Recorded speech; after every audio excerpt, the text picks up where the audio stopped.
Baudelaire et La Fontaine. Je suis accablée de nuit et de mélancolie, l'esprit me tourmente. Je me sens tiraillée entre l'espoir vaincu et l'angoisse atroce qui plonge son drapeau noir sur mon crâne. Rien ne me satisfait, il n'y a que les néants qui m'entourent. Dans ce monde sans tambour, dans ce monde ténébreux qui m'écoute, je souffre de cette solitude. Je suis seule dans cet océan de douleur. Comment puis-je m'échapper à cette souffrance? Comment puis-je m'arracher l'esprit qui m'oppresse? Comment puis-je calmer ce volcan bruyant dans mes veines? Je dois quitter cette sphère, je dois quitter cette terre sombre, je dois quitter cet enfer pour rejoindre le ciel. Là-bas, tous ces paradis artificiels, je serai peut-être satisfait, je serai libre et tout sera luxe et volupté. Je goûte le miel de l'amour, c'est grâce à ma peau, je vole partout dans l'univers sans limite, sans chaîne. Seuls mes poèmes soulagent mes peines et me libèrent de cette solitude amère. La musique, la musique.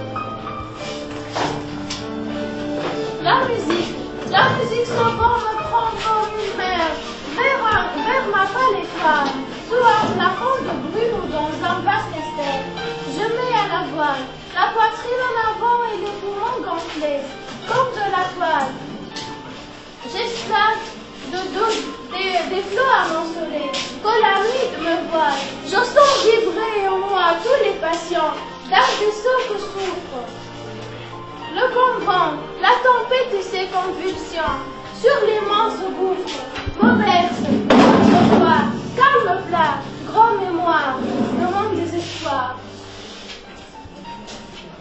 Le ski, quand le ciel bat, lourd pèse comme un couvert, sur l'esprit j'ai mes sons parois, au long d'une nuit, et que l'horizon brassant tout le cercle, il nous verse un jour noir, plus triste que les nuits. Il nous verse un jour noir, plus triste que les nuits. Quand la terre est changée en un chaos humide, où l'espérance comme une chauve-souris s'en va battant sur les murs de ce night humide et se cogne à la tête à ses plafonds pourris. Quand la pluie est allant à ses aimants traînés, une vaste pression imite les barreaux et qu'un peuple nuit d'un fin d'araignées vient tendre ses filets au front de nos cerveaux.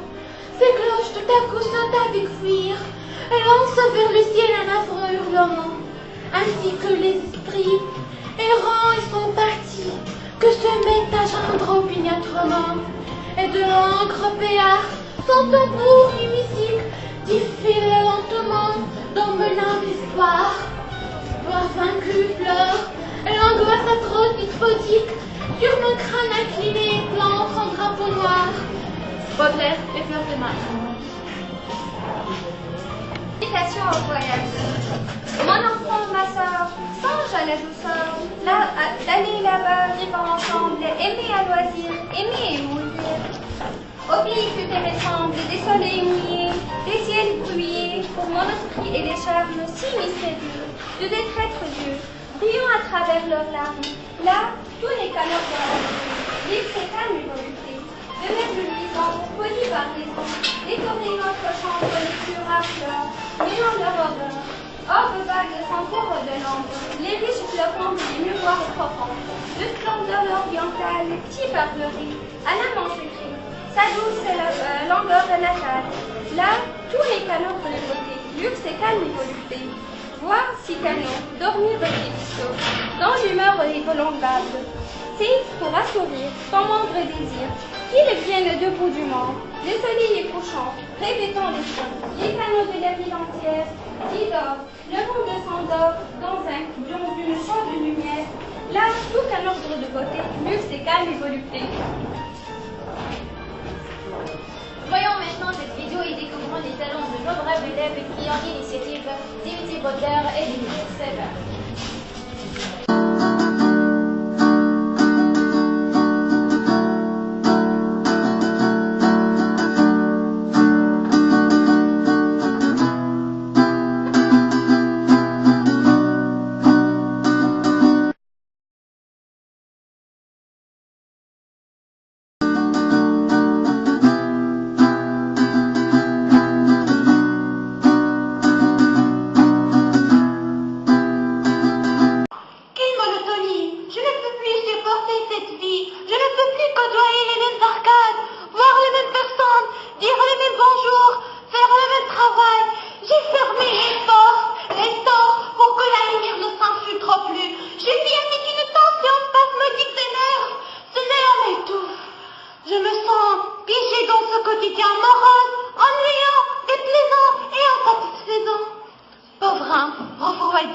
Tu ne veux plus souffrir, tu veux changer de lit, tu crois guérir à côté de la fenêtre.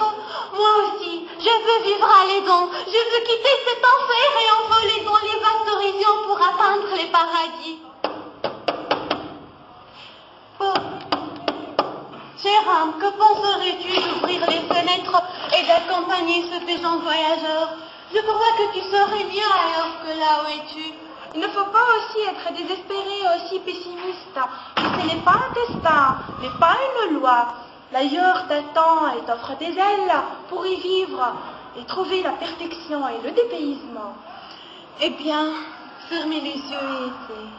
Et de plumes, de papier et d'un libre cours à ton imagination. C'est le moment pour s'envoler avec les mots, oublier le passé et le repassé, et le venir, exprimer tes sentiments et tes malheurs, et tes souffrances, et tu seras roi qui tient en main la clé du bonheur.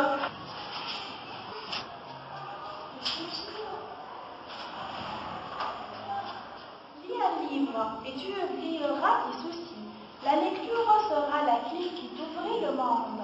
Lis un livre dans les moments ingrats de ton existence et tu vaincras la solitude. Porte les ailes de l'imagination et vole dans l'horizon vaste. Là, tu seras libre. Tu te sauves de toutes les contraintes. Tu enrichis ton expérience en t'identifiant aux héros des romans. Tu comprends mieux ta condition. Cessez de lamenter, chantez, dansez, quittez cet enfer et soyez parmi les premiers parvenus au paradis.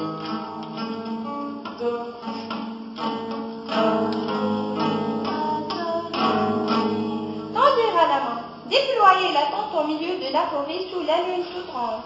Fermez les yeux et voyagez avec les ondes musicales tout comme un bohémien.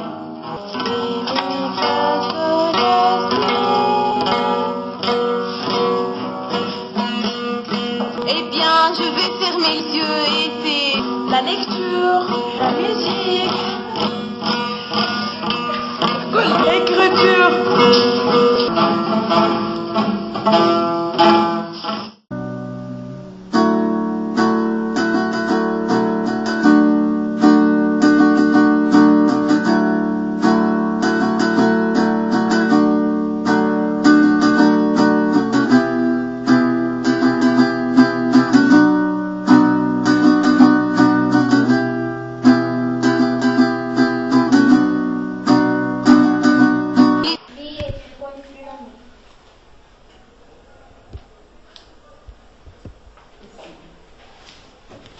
Sévère qui ensorcelle et lui passant aux fables de La Fontaine. la lecture de la La fable Le loup et l'agneau au premier module rencontre nous a impressionnés. Nous avons joué la scène et nous avons pétié de cet innocent agneau massacré par le cruel et l'injuste loup. Cette fable nous a donné l'envie et la curiosité de découvrir le royaume des animaux et de lire les fables de La Fontaine. Nombreuses sont les fables de La Fontaine qui méritent d'être étudiées et représentées, mais faute de temps. On se limite par ces 4 fables. Le lion et le rat, le carbeau et le renard, le lièvre et la tortue, et la cigale et la fourmi. Nous avons invité à notre bibliothèque Jeanne de La Fontaine, le fabuliste. Je suis Jeanne de La Fontaine, le fabuliste. Grâce à mes fables, j'ai vécu et je suis devenue très connue. D'Ésope et d'Horace, je me suis inspirée, mais j'ai renouvelé pour le court récit et la morale qui résume tous les vies. J'ai mis en scène des animaux pour critiquer l'homme et ses défauts, la société et ses travers. Lisez mes fables et découvrez chaque morale. Commençons par le lion et le rat. Le lion et le rat. Il faut autant qu'on peut obliger tout le monde, on a souvent besoin d'un plus petit que soi. De cette vérité, deux fables feront foi. Tant la chose en preuve abonde. Entre les pattes d'un lion, un rat sorti de terre assez à l'étorgie, le roi des animaux en cette occasion montra ce qu'il était et lui donna la vie. Ce bienfait ne fut pas perdu. Quelqu'un aurait-il jamais cru qu'un lion d'un rat eût affaire? Cependant, il vint qu'au sortir des forêts, le lion fut pris dans des raies. Dans ces rugissements, nous le purent défaire. Si rare accourut et fait tant par ses dents, qu'une mal rangée emporta tout l'ouvrage. Patience et longueur de temps font plus que force ni courage. Je suis le lion, le roi de la forêt, je représente la force et la puissance absolue. J'incarne quelque du faux, mais j'avoue que je suis autoritaire, hautain, égoïste, terrifiant. Mais ce petit rat m'a pris une petite leçon qu'on a toujours besoin d'un plus petit que soi et que la patience et le temps peuvent avoir des résultats miraculeux. Vraiment, je suis fière de regarder les élèves lire mes fables. Quelle autre histoire vous allez présenter, mes fables? Passons maintenant au deuxième fable, le carbeau et le renard.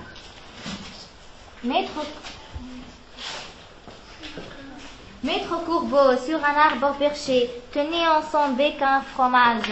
Maître Renard parle d'or alléché, lui tint à peu près son langage. Et bonjour, monsieur du Corbeau, que vous êtes joli, que vous me semblez beau. Sans mentir, c'est votre ramage se rapporte à votre plumage. Vous êtes le phénix des hôtes de ce bois.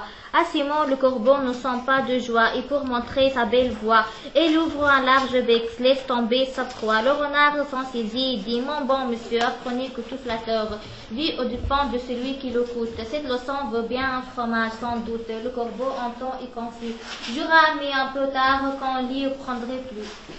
Vous venez de lire mon histoire avec le corbeau. Oui, moi le renard. Je flatte et je mens pour avoir ce petit morceau de fromage. J'ai facilement méfié ce naïf corbeau. Il a commencé à chanter. Le pauvre, il court à voir et me décevoir. Que vous disiez que j'incarne la malice et le mal. Mais ne m'intéresse plus l'essentiel que je mange ce petit morceau de fromage. Encore, lisez mes petits. Passons au troisième fable, le lièvre et la tortue. Le lièvre et la tortue, rien ne sert de courir. Il faut partir à point. Le lièvre et la tortue, on sent un témoignage. Gageons, dit-il, que vous n'atteindrez point, sitôt qu'au moins ce but, sitôt. Êtes-vous sage? Repartit l'animal légère. Ma commère, il vous faut purger avec 4 grains des lèvres, sage ou non? Je parie encore, ainsi fut fait, et de tous deux, on mit près de but les enjeux. Savoir quoi, ce n'est pas l'affaire, ni de quel sujet m'en convainc. Notre lièvre n'avait que 4 pas à faire.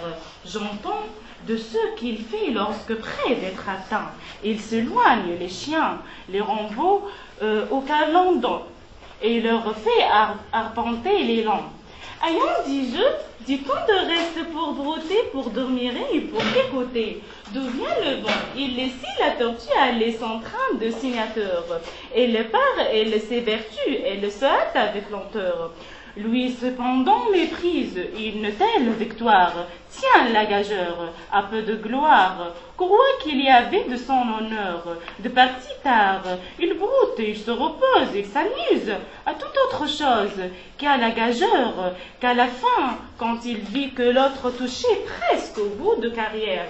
Il partit comme un trait, mais les élans qu'il fit furent vains. La tortue arriva à la première. Eh bien, lui cria-t-elle, avais-je fait raison? De quoi vous sert votre vitesse? Moi l'emporter. Et que serait-ce si vous portiez une maison? J'ai gagné la course contre ce vaniteux lièvre et j'en suis fier. Faites comme moi, soyez actifs, ne craignez jamais, ne raillez jamais d'autres, ou vous aurez le même sort que ce lièvre. Il se rend le plus rapide et il se moque des autres. Mais il perd la course à cause de son insouciance. Et moi, j'ai gagné. Et moi, la longue tortue, j'ai gagné et j'étais la première. Et tous les animaux de la forêt m'applaudissent. J'ai rendu l'hommage à tous les animaux. Et maintenant, je dois quitter pour pouvoir arriver à temps. Finalement, mesdames et messieurs, écoutez la cigale et la fourmi.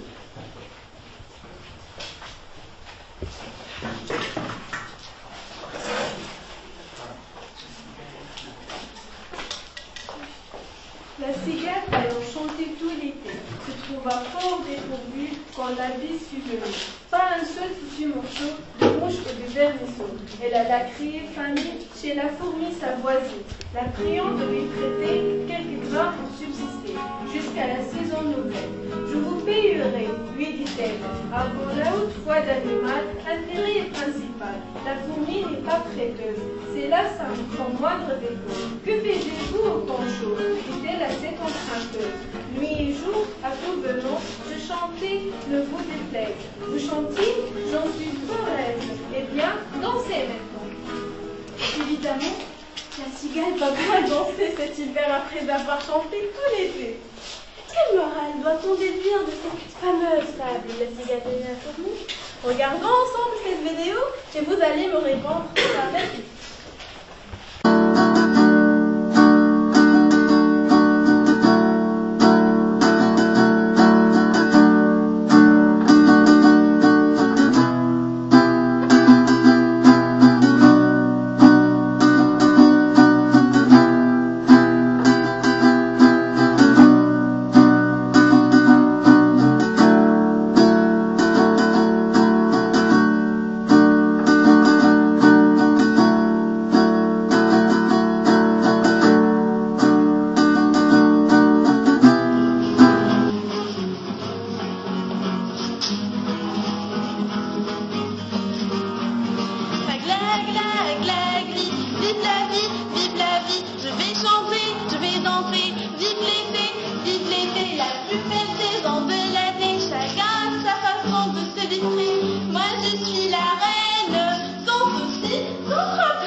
Je m'engage à ramasser plus de blé, à chercher plus de grains. Ça est l'esprit de ma propre vie.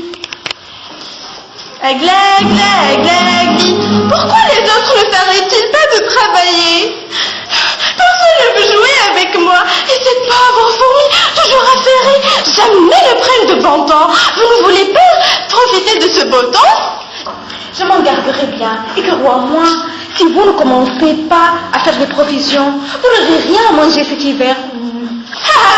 L'hiver est encore loin, ma chérie. Aglag, c'est la paix, c'est l'été. Le petit hors du soleil monte jusqu'au fond de ma chair. Et la brise me rafraîchit pendant toute la soirée.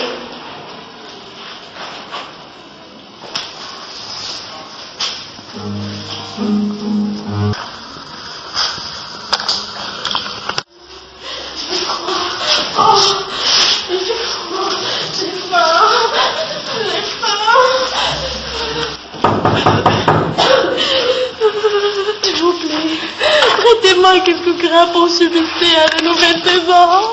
S'il vous plaît, prêtez-moi quelques grains, je vais mourir de faim. Et je vous payerai avant l'août votre animal intérêt principal. Qui a faim? Que tu dis à vous? Autant de choses. Jour et nuit à tout venant, je chantais. Ne vous déplaise. Vous chantiez? Je suis fort aise. Chantez maintenant, pauvre Ségane. Agla, gla, gla, gla, gla, gli, vive la vie, vive la vie, gla, gla, gli, agla, gla, gli, vive la vie, agla, gla, gli, vive la vie, agla, gla, gli, agla, gla, gli, vive la vie, vive la vie. J'ai rien trouvé.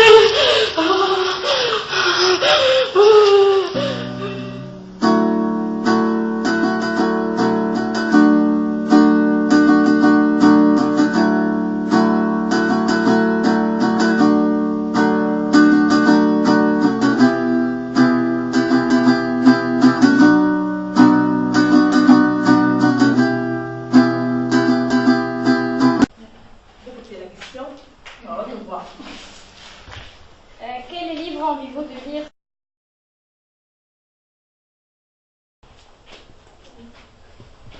Et d'écouter votre décision. Avant de donner la parole, permettons-nous de lire ces vers de Mariam, citoyenne du monde. Ces vers sont écrits par Heather Hamdaoui. Myriam, vous nous quittez? L'heure de nous dire adieu est arrivée. Restez pour nous écouter.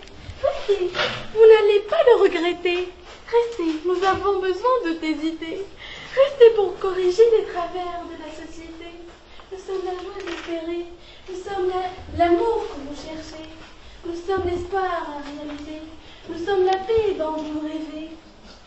Vous nous quittez? Vous allez nous oublier? Non, nous sommes sûrs de ta fidélité. Ensemble, nous allons rayonner. Ensemble, nous faisons régner paix et la liberté. Restez, Myriam. Restez sainte poupée. Restez. C'est ici qu'on s'aime. C'est ici qu'on moissonne les fleurs.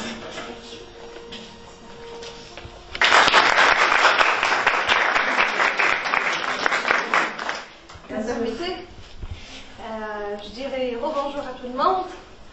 Et, en fait, vous savez, le plus bel ingrédient dans cette réunion aujourd'hui, c'est notre présence à nous tous et à vous particulièrement, parce que justement, j'ai envie de vous présenter mes excuses. J'aurais souhaité avoir beaucoup de choses, beaucoup de belles choses pour vous les mettre dans vos mains. Parce que vous, aujourd'hui, vous avez redonné du souffle à l'espoir qui vacille dans nos cœurs. Je sens en vous une Tunisie plus belle, encore plus belle que celle que nous avons aujourd'hui et qui est elle belle. Parce que vous en êtes la beauté. Vous avez révélé qu'aujourd'hui, il n'y a pas d'élève qui est fait. Vous avez des dents, vous les avez révélées. Vous avez l'art de jouer nos mots, de lui insuffler vie. Vous êtes de bons comédiens. Vous avez insufflé vie à cette classe et à notre espoir. J'ai vraiment envie de vous remercier, vous tous. Et je vais vous dire que le choix est presque impossible. On ne choisit pas entre la beauté et la beauté. On ne choisit pas entre l'enthousiasme et l'enthousiasme. Votre zèle aujourd'hui est inégalable. Vous avez sublimé l'espace et le temps. Vraiment, j'ai envie de vous remercier infiniment et de vous dire que vous êtes là dans l'essentiel. Vous êtes en train de vivre pleinement. Mais n'oubliez pas de passer toujours à quelque chose de mieux.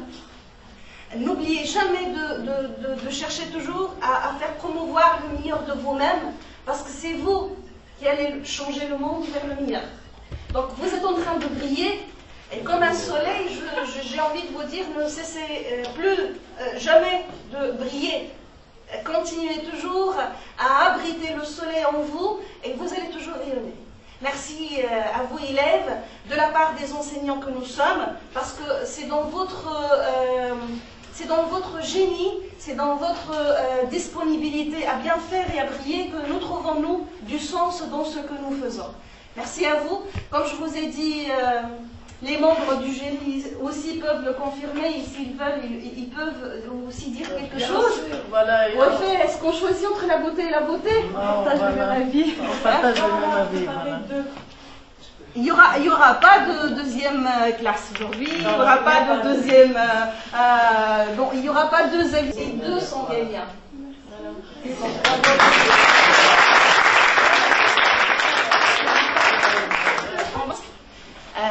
Et bravo pour la deuxième équipe gagnante, et c'est ex aequo, hein. On ne choisit pas entre la beauté et la beauté. Vous êtes tous la beauté de cet espace et de cette heure, là où nous sommes. C'est dans votre présence qu'on trouve une saveur exquise. Merci à vous. Merci à vous tous.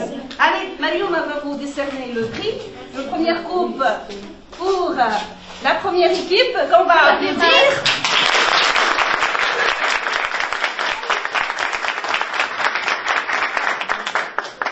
Et une deuxième coupe pour la deuxième équipe, qui n'est pas deuxième, qui est la première équipe, qui est la première encore une fois, qu'on va aussi applaudir.